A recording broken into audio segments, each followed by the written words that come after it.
الشیطان الرجیم بسم اللہ الرحمن الرحیم اللہم صلی علی سیدنا و مولانا محمد وبارک وسلم۔ ناظرین، آج 5 فروری کشمیر ڈے ہے۔ ادارہ نور القرآن کے 2 طالب علم ہمارے ساتھ ہیں اور کشمیر کے متعلق ہم چند سوالات ان طلباء سے کرتے ہیں۔ سب سے پہلے اپنا نام بتائیے۔ احمد رضا بن علی رضا۔ آپ اپنا نام بتائیے۔ احمد رضا بن ذاکر۔ احمد رضا بن ذاکر۔ آئیے ان سے چند سوالات کرتے ہیں، کشمیر سے متعلق چند معلومات لیتے ہیں۔ سب سے پہلے یہ والے احمد رضا سے ہم سوال کرتے ہیں، یہ بتائیے ہم یوم یکجہتی کشمیر کب مناتے ہیں؟ ہم یوم یکجہتی کشمیر 5 فروری کو مناتے ہیں۔ اچھا، یہ بتائیے انڈیا نے کشمیر میں کتنے مسلمانوں کو شہید کیا ہے؟ انڈیا نے کشمیر میں تقریباً 1 لاکھ مسلمانوں کو شہید کیا ہے۔ اچھا، آپ بتائیے کہ کشمیر کے مسلمان کس کے ساتھ رہنا چاہتے تھے؟ کشمیر کے مسلمان پاکستان کے ساتھ رہنا چاہتے تھے۔ ماشاءاللہ۔ آپ بتائیے کشمیر کو کیا کہتے ہیں؟ کشمیر کو وادی جنت کہتے ہیں۔ وادی جنت کہتے ہیں۔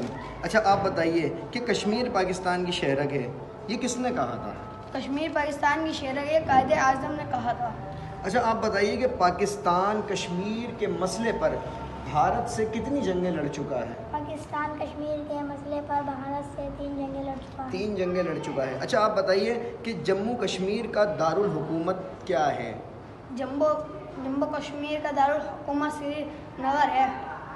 سری نگر ہے، جی۔ اچھا، آپ بتائیے کہ کشمیر کس کا اکثریتی علاقہ ہے؟ کشمیر مسلم کا اکثریتی علاقہ ہے۔ اچھا، جو حصہ کشمیر کے پاس ہے نا، انڈیا جو کشمیر کا جو حصہ ہے انڈیا کے پاس، اسے کیا کہتے ہیں؟ اسے جموں کشمیر کہتے ہیں۔ جموں کشمیر کہتے ہیں۔ اچھا، آپ بتائیے کشمیر میں کتنی آبادی ہے؟ کشمیر میں تقریباً 1 کروڑ آبادی ہے۔ کشمیر میں تقریباً 1 کروڑ آبادی ہے۔ کشمیر کے متعلق چند معلومات۔ اللہ رب العزت سے دعا ہے کہ اللہ رب العزت کشمیری مسلمانوں کی مدد فرمائے، کشمیری مسلمانوں کو آزادی عطا فرمائے، اور آپ سے یہ گزارش ہے کہ مزید اچھی اور اسلامک ویڈیوز دیکھنے کے لیے ادارہ نور القرآن کا چینل دیکھتے رہیے۔ صلو علی الحبیب صلی اللہ تعالی علی محمد۔